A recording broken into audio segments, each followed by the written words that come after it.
Assalamualaikum warahmatullahi wabarakatuh. Bismillahirrahmanirrahim. Alhamdulillahirrabbilalamin. Wassalatu wassalamu ala asrafil anbiya'i wal mursalin Sayyidina wa nabiyyina Muhammadin wa ala alihi wa sahbihi ajma'in. Amma ba'du. Halo kawan-kawan semua, dimanapun kalian berada. Segala puji bagi Allah Subhanahu wa Ta'ala yang telah melimpahkan taufik dan hidayah kepada kita semua dan selalu senantiasa memberikan nikmat sehat, nikmat iman untuk kita semua. Amin amin ya rabbal alamin.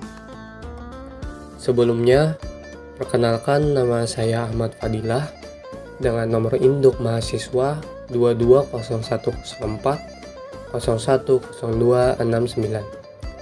Kali ini saya akan menyampaikan sebuah video dalam rangka memenuhi tugas mind mapping ulangan tengah semester mata kuliah ilmu dakwah yang dibimbing oleh Ibu Rizkiatul Hasanah, SSOS MSOS. Baik, kita memasuki slide pertama, yaitu Da'i dan Mad'u. Da'i adalah pendakwah kepada umat Islam. Ia adalah seseorang yang terlibat dalam dakwah atau yang menyiarkan, menyeru dan mengajak orang lain untuk beriman, berdoa dan berkehidupan Islam. Adapun tujuan dai adalah untuk mengajak orang lain kepada jalan yang diridhoi Allah Subhanahu wa Ta'ala serta mencegah manusia dari perbuatan yang tidak baik. Sedangkan mad'u adalah orang yang menjadi sasaran dakwah atau yang dimaksud penerima dakwah baik secara kelompok, individu ataupun tidak. Adapun tujuannya adalah untuk membuat banyak orang sadar bahwa Islam adalah agama satu-satunya yang diterima Allah dan untuk menyadarkan hanya Allah Subhanahu wa Ta'ala yang patut untuk disembah.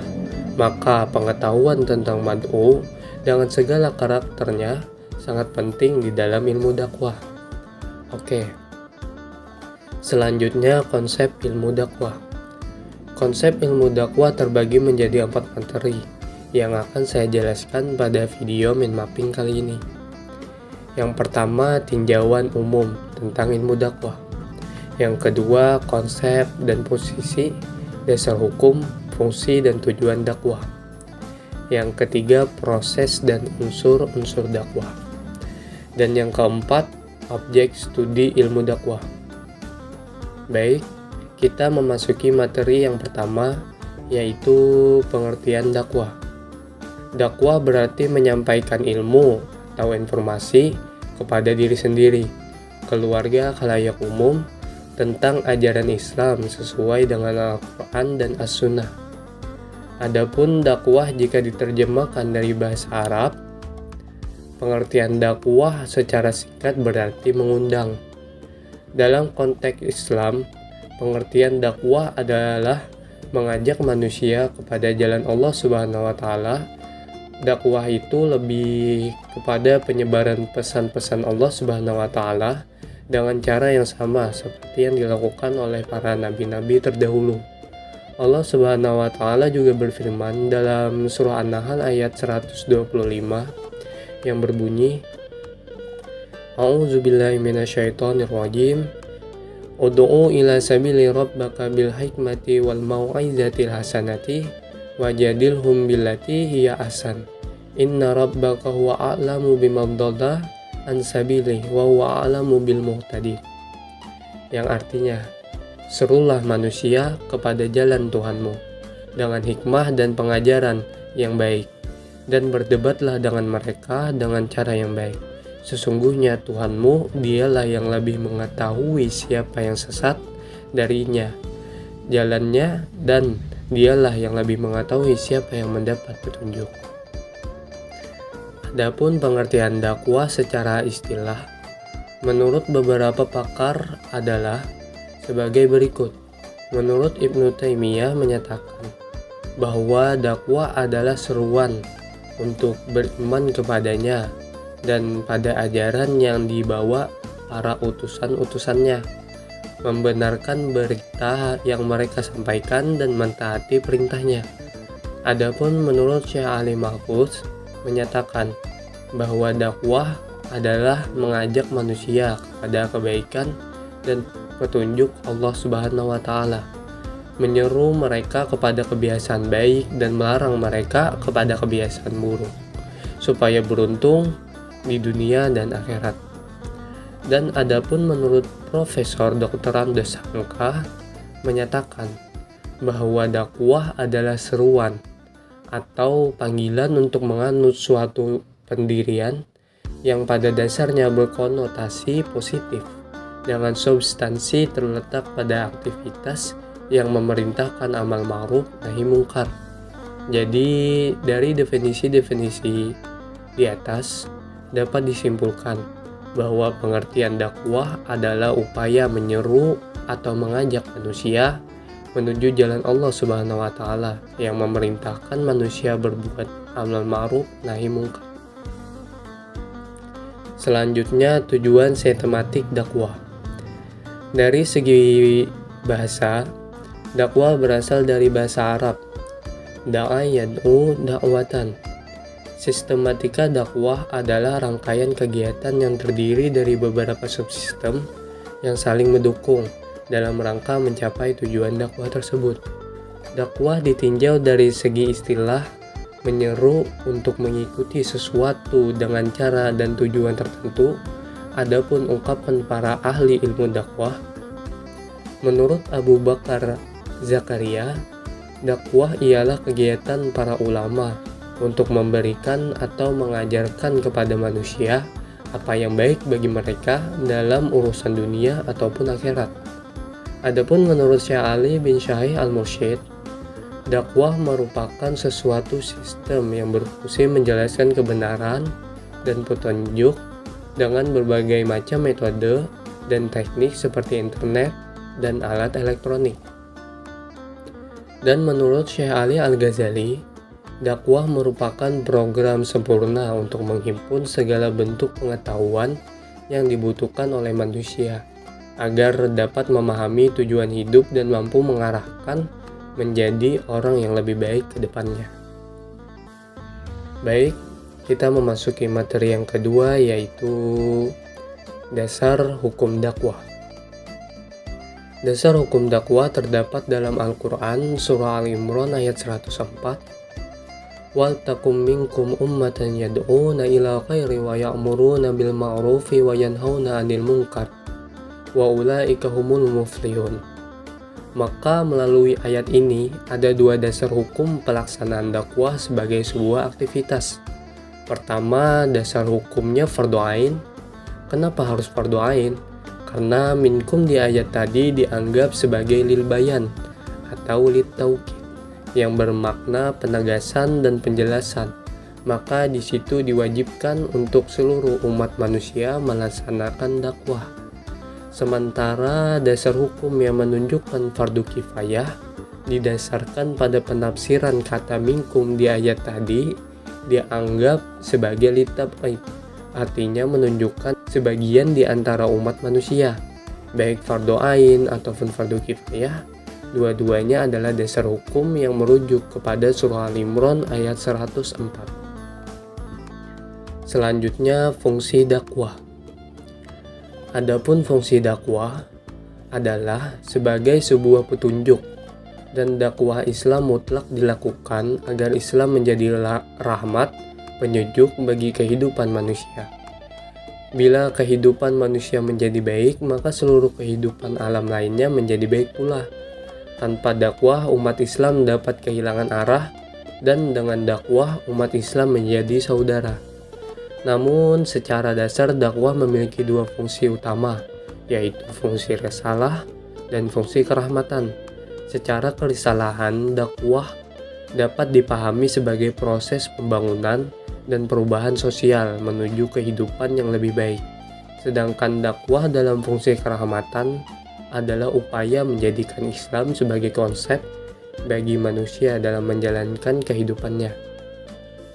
Berdasarkan fungsi tersebut, bisa dikembangkan lagi beberapa fungsi lain diantaranya. Fungsi informatif, fungsi tabyin, dan fungsi tabsyir. Adapun fungsi informatif merupakan penyampaian suatu informasi kepada objek yang diinginkan. Adapun fungsi tabyin merupakan fungsi kedua setelah syariat Al-Quran. Itu diinformasikan kepada publik. Para dai harus bertindak sebagai narasumber yang berfungsi menjelaskan hakikat Islam kepada audien.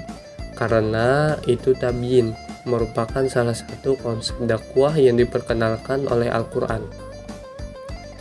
Dan adapun fungsi tafsir dan tanzil merupakan dua pendekatan dakwah yang berfungsi memberikan berita gembira bagi para penerima dakwah dan sebaliknya menginformasikan tentang ancaman yang akan menimpa orang-orang yang menolak kehadiran dakwah Islam.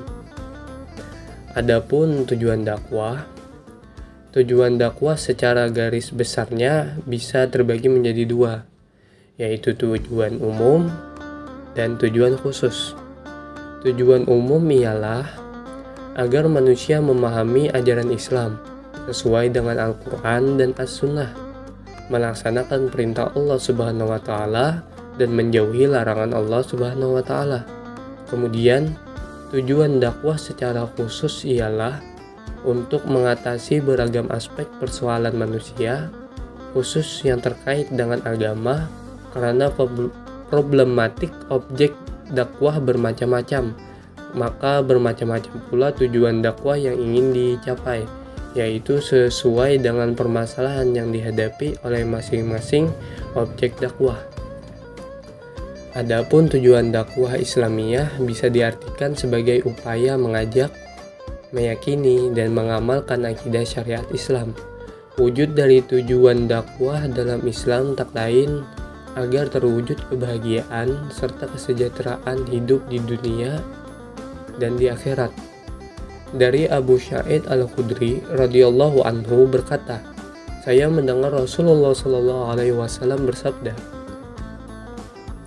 barang siapa di antara kamu yang melihat kemungkaran, maka hendaklah ia merubah dengan tangannya.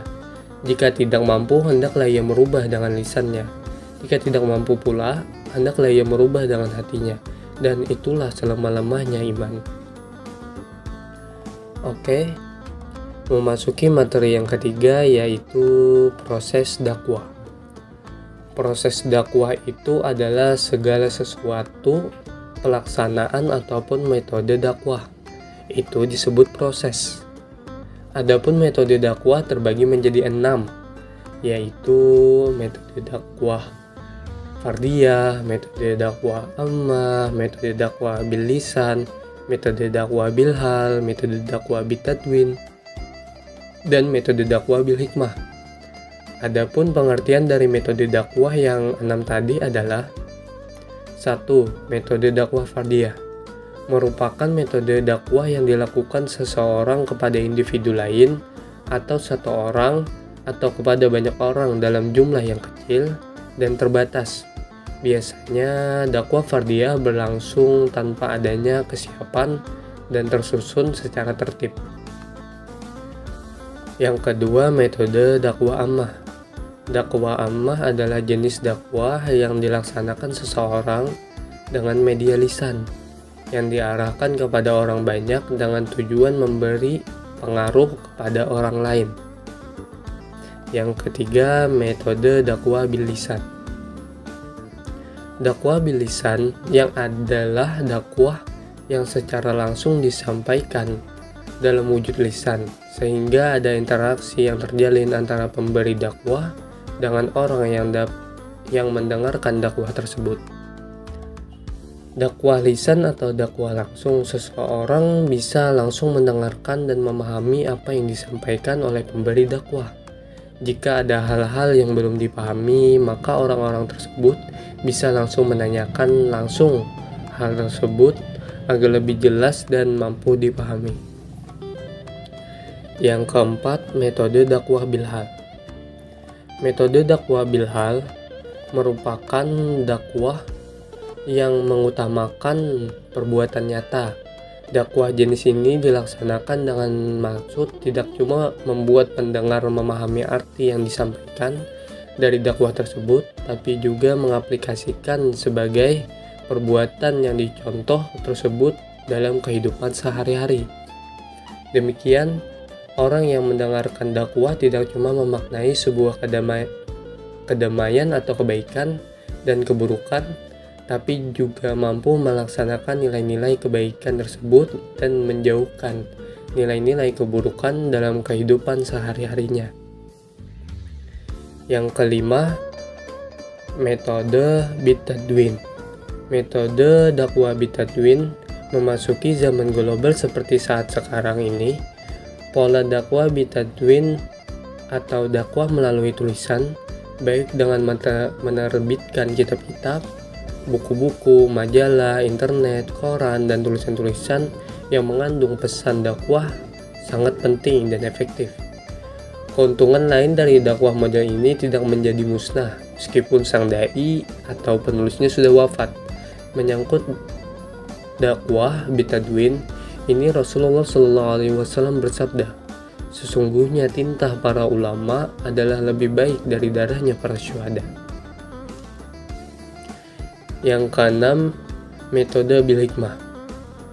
Metode bil hikmah yakni menyampaikan dakwah dengan cara yang arif bijaksana, yakni melakukan pendekatan sedemikian rupa sehingga pihak objek dakwah bisa melaksanakan dakwah atas kemauannya sendiri, tidak merasa ada paksaan, tekanan, maupun konflik.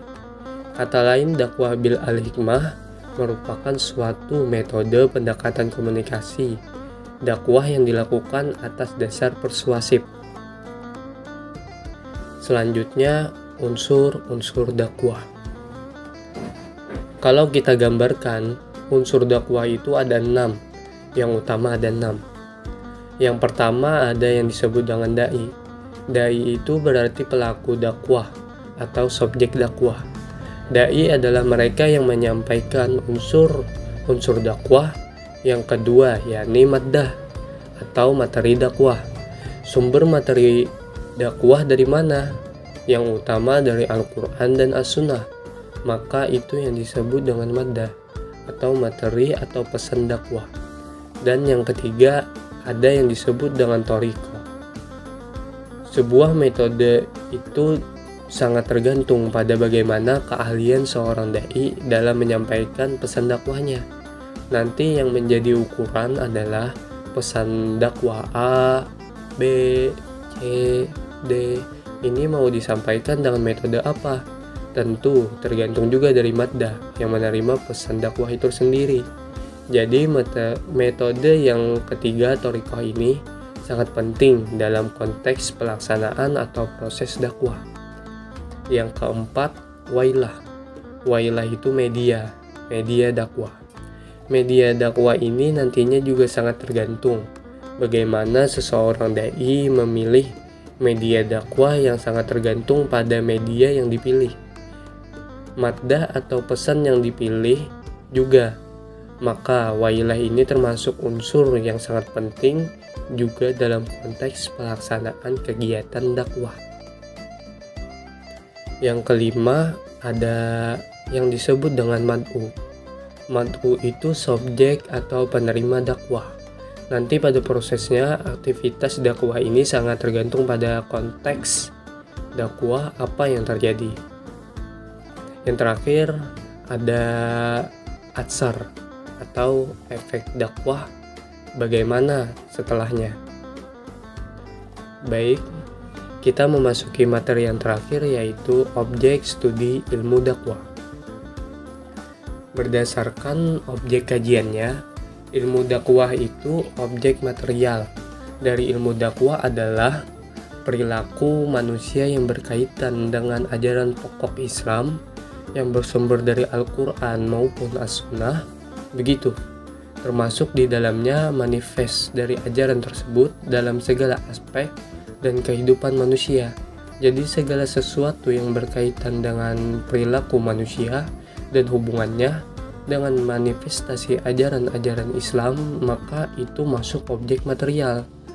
Sementara yang menjadi objek formal dalam ilmu dakwah adalah perilaku keislaman dalam upaya melakukan amal ma'ruf nahi mungkar.